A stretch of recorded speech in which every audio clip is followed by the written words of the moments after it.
welcome to a new video, and today I'm off to Grand Tourer in Melbourne's north.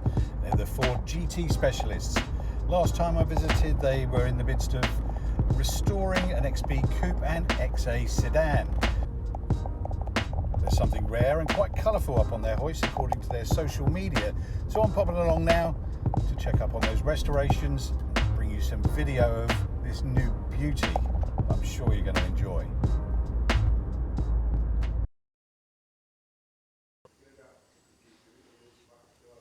Okay, Dan, hiya. Back again. Yeah, Got a back couple of for new cars in the shop. And, yeah, very busy at the moment. We've got the XY back from Panel and Paint, so that assembly's commenced on that one. We've got another purple XY in that's a bit of a rebuild and get the thing finished and running and for the customer. Okay. So yeah, plenty going on. Okay. So what's the state of play with the XB and the red pepper? Okay, so the XB's just come back from the exhaust shop. Silvio down at Glenroy Exhaust has just done a full exhaust system on the XB, so that's back now, and we can sort of start to hook in and get all the interior finished off and get the thing up and running. So take us through what we got. Okay, so it's basically had a full exhaust from the headers back. We put all the headers on the engine, got it all ready, got transported to Silvio, and he's put a full 3-inch exhaust system, twin system right through with all manual bends and everything. So yeah, for the power she's making, it should run pretty good. Yeah, sounds pretty good. And yeah, now definitely sets it off, doesn't it, at the back with the. It does, yeah. The chrome tips look excellent on these. Now this is up for debate, but I'm now torn between what do I like best, the back end of the sedan or the back end of the coupe. Yeah, should we have a look at the XA? Yeah, we'll go have a look at the XA.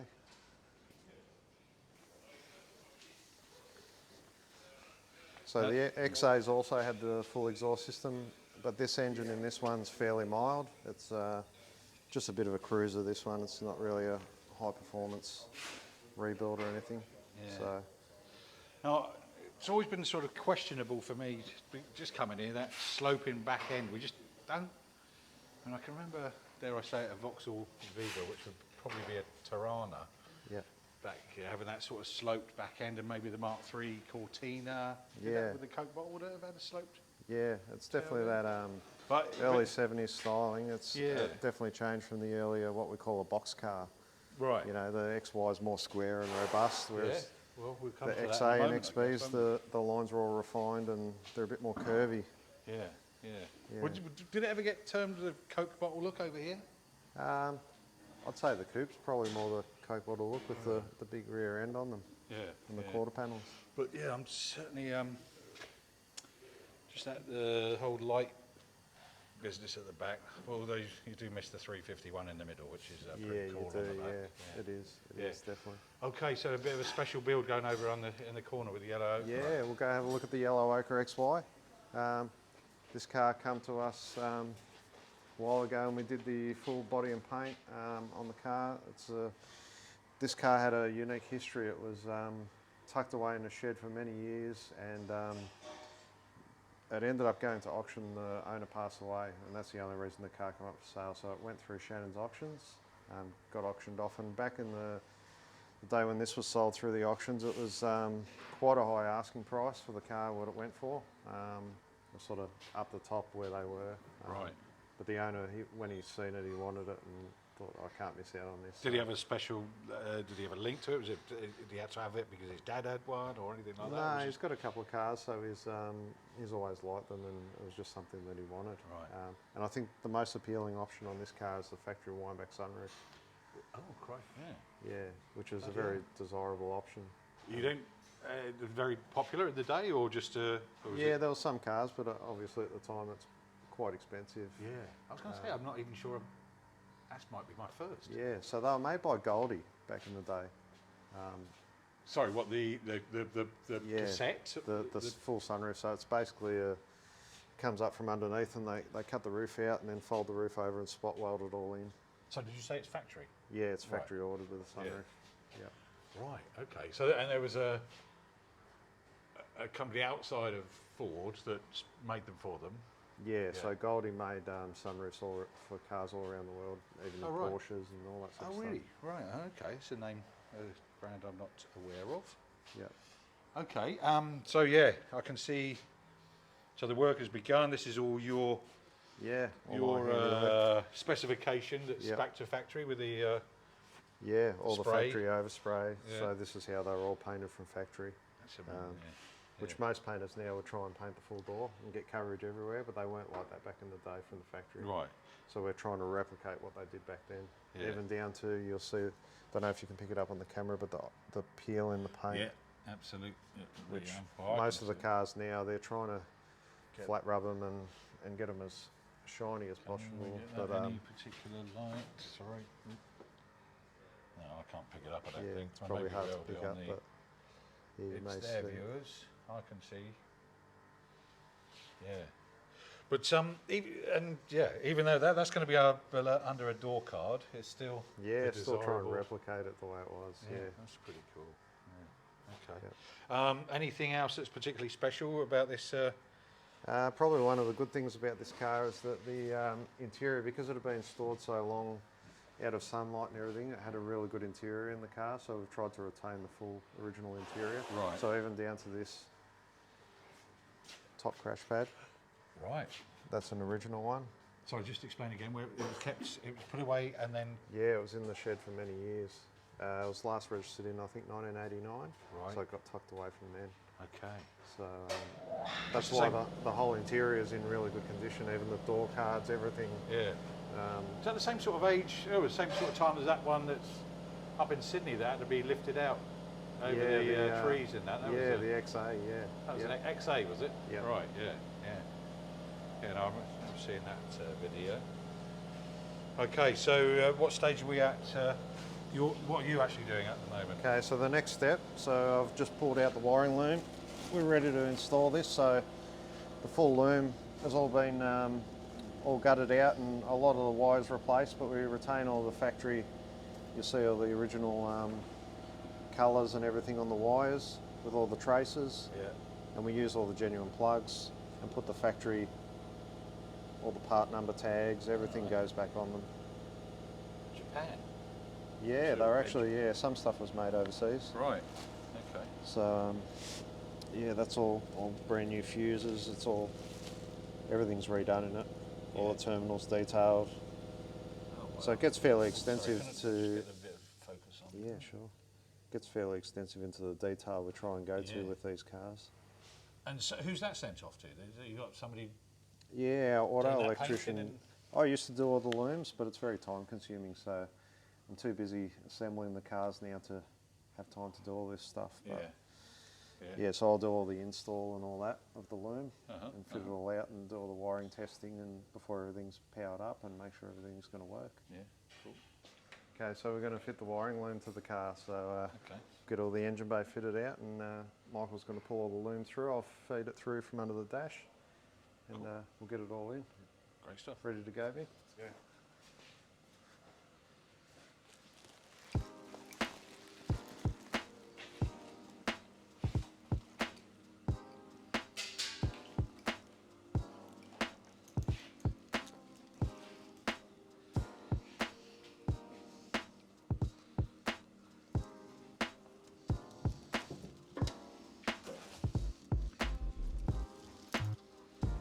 So this one's going to be a bit of a show car? Yeah, this one the owner wants to take it to the GT Nationals at Bathurst in New South Wales, which is in May next year. So we're planning on having the car finished for that, which he'll have the car back before then. So he's got a bit of time up his sleeve to do a bit of detail work and cleaning and all those little chores to display the car. Right, yeah. And he can transport it up there.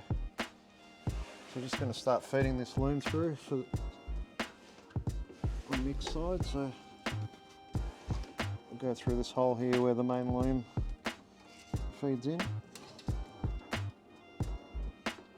We've just got to pull a section through at a time. See Mick on the other side.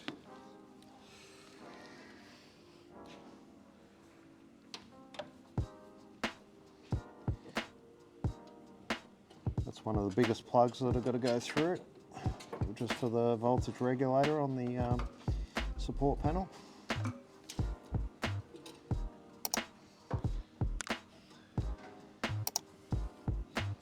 Just hold it there, Mick, for a second. I'll feed the headlight plug through.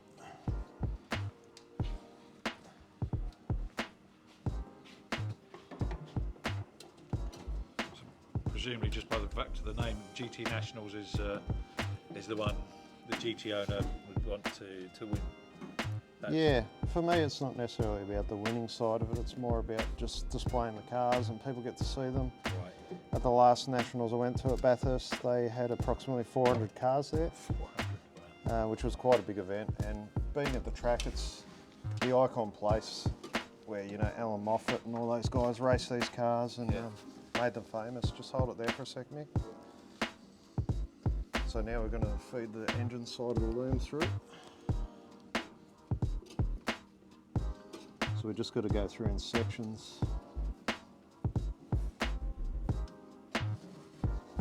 And then we've got our main grommet, which is here, which we'll feed that through last, and that'll pull through the firewall.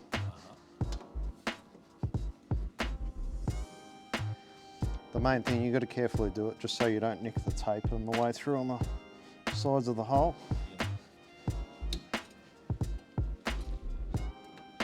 So we just go... It's deductible, hey? Yeah, it's just +2 for the insulation on the loom so it doesn't nick any of the wires. Yeah. Okay, so we're just about there on the engine bay side.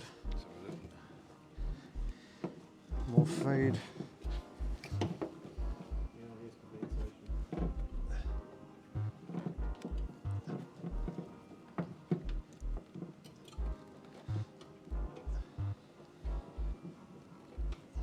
How's that, Mick? That's all the way through? Beautiful.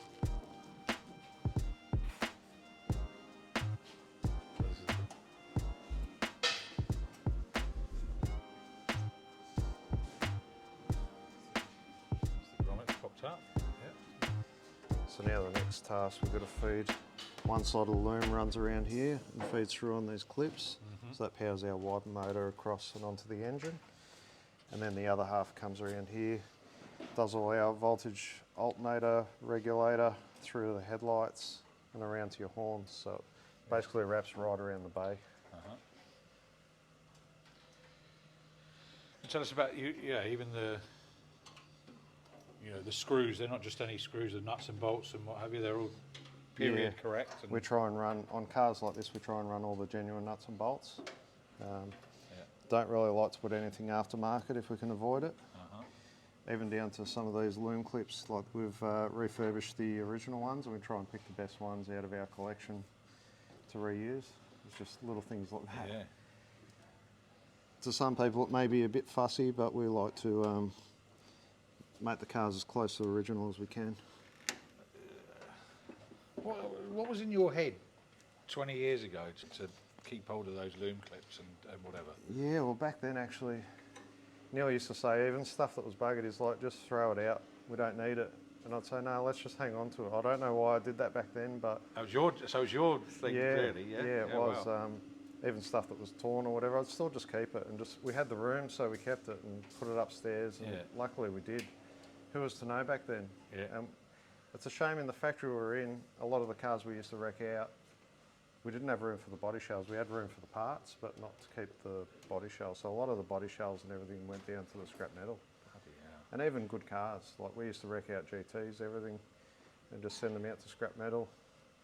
Who was to know back in the 90s? Yeah. Because you'd buy a GT for $5,000 to $10,000, wreck it out, and you get more than your money back for the parts. Yeah.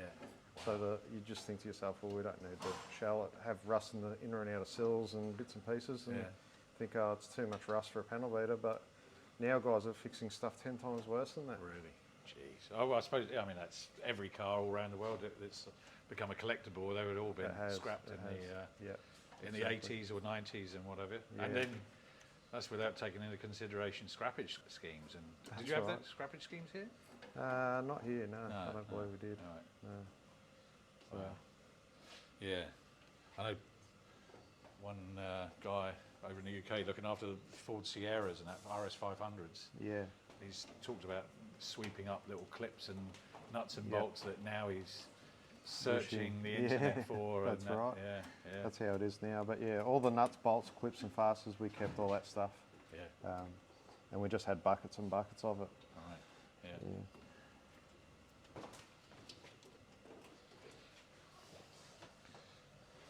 So presumably you could do one of these in your sleep now? Yeah, pretty much. Yeah, I've done that many. Okay. So yeah, we'll rough out the loom, get it all set up and just do some little tweaks. Start setting out all the solenoids and all the stuff that needs to go in. And then yeah, Cool. get it ready for an engine. Anything in particular are you waiting on now for this car?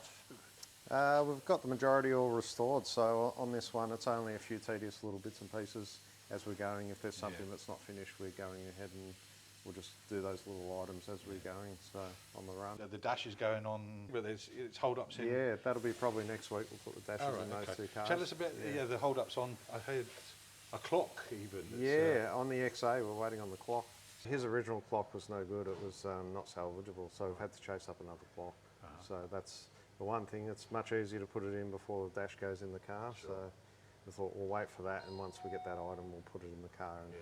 And sourcing that clock is that an easy thing? You know where they are? You just need to know all the right people to ask. Okay. Yeah, that's the hard thing. And is there a COVID tax on the clock now? Or? Sometimes that's the problem you have. If people know you're looking for something, the price goes up and there's nothing you can do about it. And they know you want it. Because you can't just go down the street and buy another one. That's the problem. This stuff's all drying up. Cool. Okay. Right, okay, one more to have a look at. Okay, what have we got here, mate? Okay, so this XY, it's just come in for, the owner started putting it together himself. I think he bought it as an unfinished project, and he's completed what he could, but got to a stage where he was like, oh, I don't know which direction to go with the rest of the car. So he contacted Dave, booked the car in.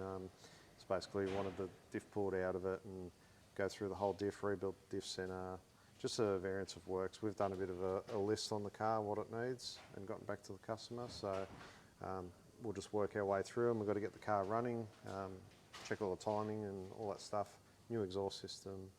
So yeah, just complete the package for him. Right, okay. That's a pretty specky interior, that's cool. Yeah, it's very desirable combo. Back in the, I would say the late 90s, one of the cars that got restored from Jason at Press and Panels, he owned the car. It was wild violet white trim XY GT. And I remember even when I first saw that car, I just thought, wow, what a combo. And that was before, you know, you had all your other colours, but wild violet white trim, it was just so different. No one had ever seen it. So it's not out of factory then? It is a factory combo, right? But it was very rare to see it. Right. There wasn't too many made that colour. Yeah. So. Too garish for the Australian taste in the 70s. It is a bit of a Larry combo, but a lot of people love it. Come the 80s and 90s, it was bang on. You could imagine back in the 70s when that colour combo ran off the production line in the 70s. I'd imagine the buyer probably got some earache from his mates, wouldn't they? Yeah, definitely. Yeah. There was actually some issues with the paint back in the day on the wild violet cars from the factory. They had paint warranty issues. Right. Yeah. So would they have gone back in and resprayed a different colour or come? Which did happen. Some may have got painted different colours. Because after the 70s, you know, some people would go, oh, I don't like that combo, and they'd go and change it to maybe a red or whatever the colour. Yeah. It's like having an avocado bathroom suite from the 70s. It is. You soon got rid of that. Yeah, that's right. Come the 80s or 90s or whatever. But it's definitely a standout combo when you see it with the orange stripes and everything. Yeah, definitely. Yeah, bit of wow factor. Yeah. Okay. Well, I'll hang around, see some spannering getting done on this, and you on the other one. Yep, definitely. But oh my gosh, yeah, this is. You said this was not a home backyard build, though, was it? Yeah. So I believe he bought the car sort of semi-complete, and he's done some stuff. I think he might have fitted the engine and done some tasks like that. Right. And then it didn't have a gearbox back in the car. So when you say semi-complete, who would it have been done by another shop or? I believe he just purchased the car off someone. I'm not quite sure who. Right, but yeah, he sort of completed some tasks and brought it to us for the finish off. Yeah. Right. So, is that list of things to be done? Is it expanding, or has it expanded since you got tucked into it? We've been fairly extensive with what we check on the cars, just knowing the cars back to front over the years. You know what to look for. So even things like wheel bearing preloads, you know, you grab the wheel, it's got movement in the front wheel. Some of those items, you know, It's just little things, but it makes the car drive so much better when all that's correct. So we'll just go and tweak things, and we'll get the car up and running, and then we'll drive it and we'll sort the car, because it'll need sorting. Things will need adjusting and tweaking, and something may rattle, and you've got to go fix all those little items. So, and how long is this job going to take? I'd like to think we'll have it out of here in the next probably 2 or 3 weeks. Oh, okay. So it's more a short-term sort of job. Yeah, yeah. And what we're generally doing, we're trying to squeeze one of these in between all the resto jobs. Sure. So we'll be working on the restos, and maybe every 2 or so weeks we'll squeeze in a job. We just had an white XB leave, which we did about 2 weeks worth of work on. Yeah, so, missed that one. Another one I missed, Yeah. Yeah. Okay, mate. All right, well, I'll let you get back to work. Thank you very much. No problem at Come all. and see this one start Excellent. up in a few weeks, hopefully. Yeah, definitely. Cool. Nice definitely. one. Cheers. Okay, so Mick, you're working on the XY. What you got going on here? I've just replaced the idler arm for the steering. Uh-huh. Oh, right, okay. Yeah. Quite perished, eh? Yeah. They get a bit of play in them. Uh-huh. Is that the same on the other side, was it? On the... Only on one side they are. right, yeah. The other side will have the steering box with a pitman arm. Yeah. What's its duty? Was it? This is just controls the drag link off the steering box. So the steering box, the steering box will push this long arm here. And long arm's attached to this pivot, which is your idler arm, which will turn obviously your tie rods, which will turn your wheels. So yeah. Okay. Yeah. But yeah, we've put a new idler arm on that, just so hasn't got any knocking, or just makes for easy steer as well. Yeah. Okay. So what else we've got going on under here? So we've noticed doing some checks over this car. It's got play in the front wheel bearings. Oh, right. So you can probably just see it a little bit. Probably just hear it. Yeah. Yeah. A bit of a knock there. So we'll remove these dust caps and adjust these wheel bearings slightly. So just to tighten it up a bit, that is a little bit too loose. So yeah. Right. Are you going to do that now? We can do that now, yep. Great. Okay, for it. Cool.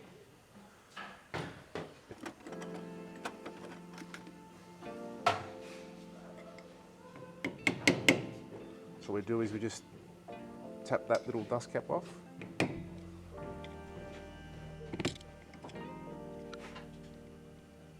You can't buy them new either. Oh, you can buy them new, yes. Right, Yeah, you can buy them. Yep. Just try and save some parts. So then you got your... So that has a retainer on the bearing. So we'll have a split pin to hold that retainer in, just keeps everything intact sort of thing. So we'll remove that split pin and cap.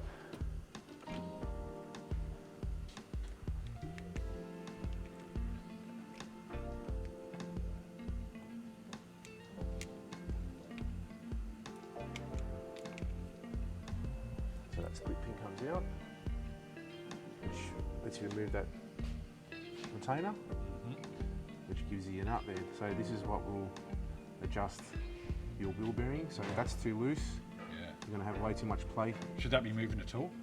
The actual nut? Yeah. Yeah, the nut, you should never tighten up the nut too tight, which means you're going to put too much preload in the bearings. That's how you wear your bearings. So that nut's there just to keep everything intact, and what holds that nut still is that, like I said, that cap, that retainer, and you've got the split pin that'll hold that in place, so it can't go anywhere once the split pin's in. But this will adjust your preload on the bearing, so we'll do that now.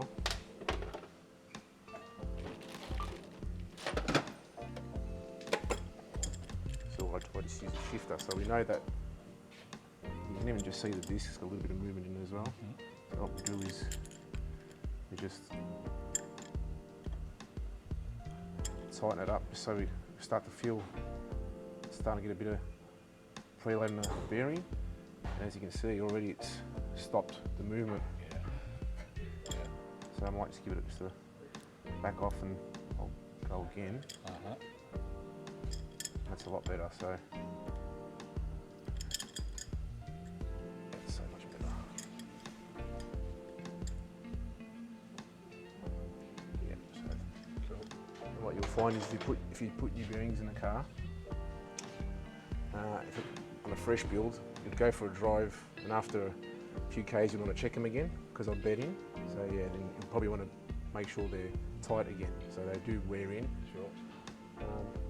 Probably a good idea to get them done on, get them checked on a service anyway when they get serviced. So Yeah. just want to make sure that that lines up.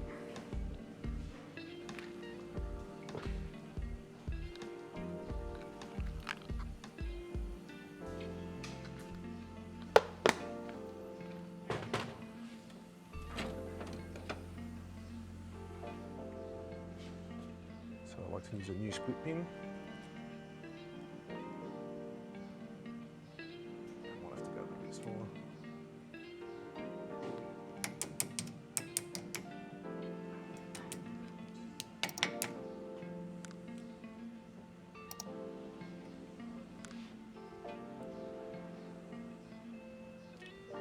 Just trim the excess.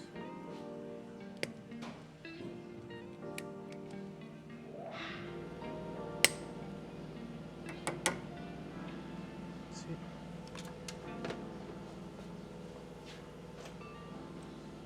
Just put your dust cap back on.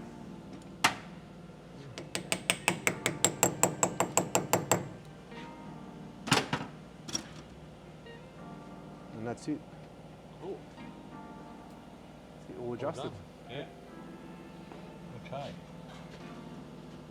And you were mentioning the is that the brake line there coming? Yeah, so when it came in, that brake line was failing on that control arm, All right. Yeah. which is not a good thing. So Yeah. it rubbed through the brake line. Right. So we just had to adjust it pretty much.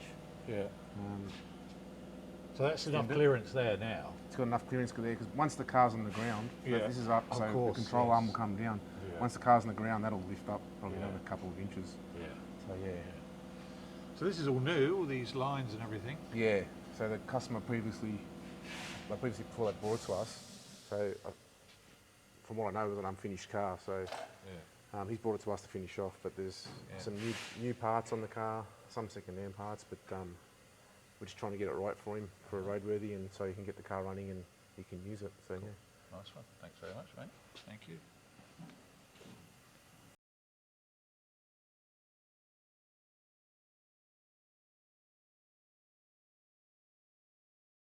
But he does it so easily.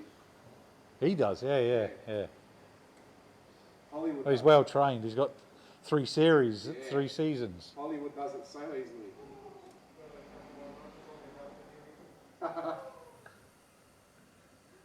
I am recording.